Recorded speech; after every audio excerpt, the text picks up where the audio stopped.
एक ओर पलायन। 30-31 मई सन 1930 ईस्वी की रात को चंद्रशेखर आजाद कोठी के पिछले भाग के आंगन में सो रहे थे। उनके निकट ही सुशीला दीदी और दुर्गा भाभी की चारपाई बिछी थी। कुछ ही दूर पर मदन गोपाल और छैल बिहारी सो रहे थे। अभी उन्हें सोए थोड़ी देर ही हुई थी कि अचानक धूम धड़ाम की आवाजों से उन्हें चौंका दिया। कोठी के भीतर अलमारी में रखे बम स्वयं ही फट गए थे। तीव्र धमाकों से चकित होकर सभी जाग गए। चंद्रशेखर आजाद ने उस असाधारण अवस्था को पल भर में समझ लिया। सबसे पहले वह बाहरी आंगन के उस स्थान में आए जहां रेलिंग मकान के उनके भाग को दूसरे भाग से पृथक कर रही थी।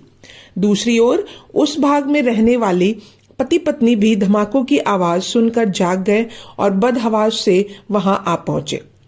उसी पल चंद्रशेखर आजाद ने उन्हें अपना पिस्तौल दिखाते हुए कहा, चुपचाप वापस अपने कमरे में जाकर लेट जाओ। याद रहे, तुम दोनों की जुबान बंद रहनी चाहिए, वरना हमेशा के लिए मुंह बंद करने में हमें ज्यादा देर नहीं लगेगी। जी ठीक है। दोनों पति पत्नी बुरी तरह डर गए और अपने कमरे में लौट गए। आजाद ने उन्हें मजबूरी में डराया था ताकि पुलिस को उनसे किसी भी प्रकार की सहायता ना मिल सके। हुआ भी यही। जब पुलिस आई तो उसे उस दंपति से कोई भी जानकारी ना मिल सकी। वास्तविकता तो यह थी कि पुलिस को बहुत दिनों बाद तक भी यह पता नहीं चल सका था कि उस बंगले के दूसरे भाग में कौन लोग रहते थे और फिर वे कहां चले गए। किंतु पुलिस दल इतना अवश्य समझ गया था कि वहां रहने वाले अवश्य ही क्रांतिकारी थे। खैर, सोचने की बात यह थी कि आखिर बम विस्फोट किस प्रकार हुआ। एक बम ने भगवती चरण जैसे महान क्रांतिकारी का जीवन ले लिया था और शेष दो बम बाकियों को घायल कर देते अथवा एक दो की जान भी जा सकती थी। इन तीनों बमों को यशपाल ने तैयार किया था। बम की दोनों घटनाओं के समय यशपाल घटना स्थल पर मौजूद नहीं था। चंद्रशेखर आजाद को संदेह हुआ कि यशपाल ने वे बम जानबूझकर ऐसे बनाए जो वे शीघ्र ही फट जाए। इस संबंध में नंदकिशोर निगम ने लिखा है, यह संदेह उनके हृदय में कितने ही दिनों रहा और उन्होंने मुझे बताया था, परंतु यशपाल ने कामों में दूसरी बातों में उन्हें और कोई संदेहजनक बात दिखाई नहीं दी। अतः वह चुप ही रहे और शायद इस शक को भी भुला दिया। चंद्रशेखर आजाद ने कोठी में रह रहे उस अपरिचित दाम्पत्य को ही नहीं डराया, बल्कि आस पड़ोस में रहने वालों को भी सावधान कर दिया था। जब वह यह काम निपटाकर वापस कोठी में आए तो उन्होंने दुर्गा भाभी और सुशीला दीदी को वहां से चलने के लिए तैयार होने को कहा और अपना आवश्यक सामान बांध लिया।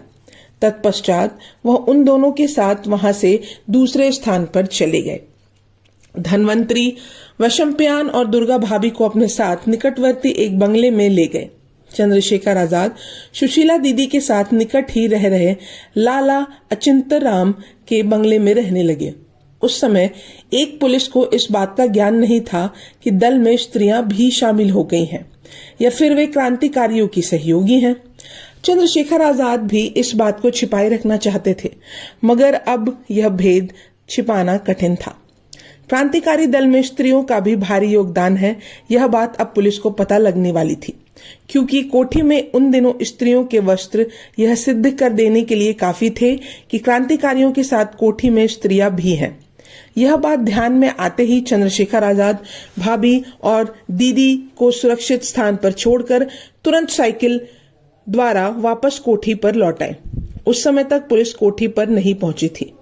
चंद्रशेखर शीघ्रता के साथ कोठी के भीतर गए और वहां मौजूद औरतों वाले सारे कपड़े इकट्ठे कर लिए। उन्होंने उन कपड़ों का एक गट्ठर बांध लिया और उसे साइकिल पर रखकर कोठी के पिछले रास्ते से बाहर निकल गए। सामने से पुलिस का दस्ता आ रहा था। एक साइकिल सवार को आता देखकर एक पुलिस वाले ने उन्हें रोक लिया और पूछा, कौन है तू? आजाद ने दीनता भरे स्वर में कहा, धोबी हूं हुजूर। पुलिस वाले ने उन्हें गौर से देखते हुए कहा, कपड़े कहां से लाया है? आजाद ने उत्तर दिया, हुजूर इस कोठी से।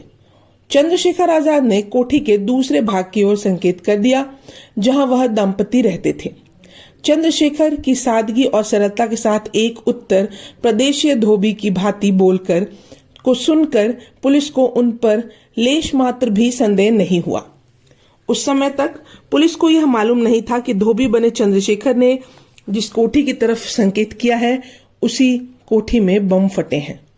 पुलिस वाले चंद्रशेखर से अपनी संतुष्टि के लिए पूछताछ कर रहे थे। चंद्रशेखर भी बेहद चतुराई से उनको मूर्ख बना रहे थे, किंतु मन ही मन वह बेहद सतर्क थे।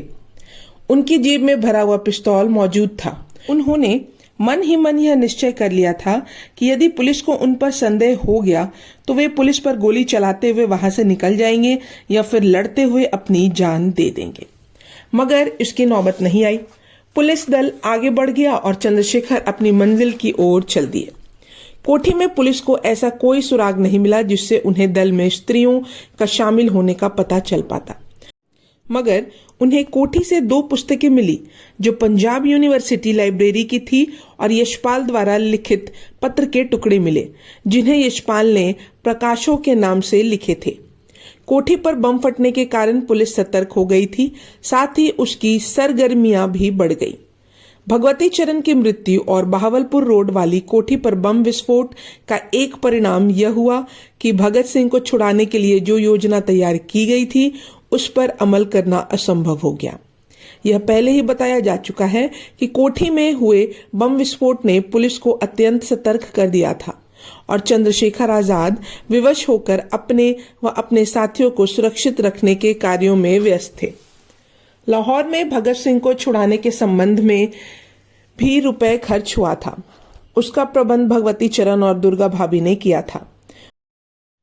वह सब रुपया अचानक हुई इस उथल पुथल में ही खर्च हो गया, जिससे दल धनहीन ही बना रहा। दल का काम दिनों दिनों फैलता जा रहा था। तब पुलिस की आंखों में यह दल और ज्यादा खटकने लगा था। एक बार फिर धन की समस्या विकट रूप धारण किए चंद्रशेखर आजाद के सामने आ खड़ी हुई। जून का महीना आरंभ हो चुका था। चंद्रशेखर के मन में विचार आया कि क्यों ना किसी बैंक को लूटकर धन का प्रबंध किया जाए। यह विचार कर चंद्रशेखर इंपीरियल बैंक की निगरानी करने लगे। उन्होंने बैंक में रुपया लाने और ले जाने की व्यवस्था का जायजा लिया। उन्होंने देखा कि बैंक के खजांची कश्मीरी दरवाजे के खजाने से 2 बंदूकों से लैस पुलिस सिपाहियों के साथ एक लॉरी में रुपया लाते हैं और रेलवे क्लियरिंग अकाउंट्स ऑफिस में जाते हैं। चंद्रशेखर ने अनुमान लगाया कि यह धनराशि 1 लाख रुपए से कम नहीं होती। लॉरी के बारे में सारी व्यवस्था समझकर चंद्रशेखर ने उस पर धावा मारकर उसे लूटने की योजना बनानी आरंभ कर दी।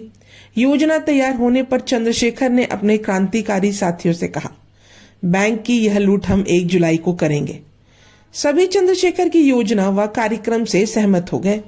आजाद को अपनी योजना पूरी करने में जिन लोगों की जरूरत थी वे सभी दिल्ली में उपस्थित थे।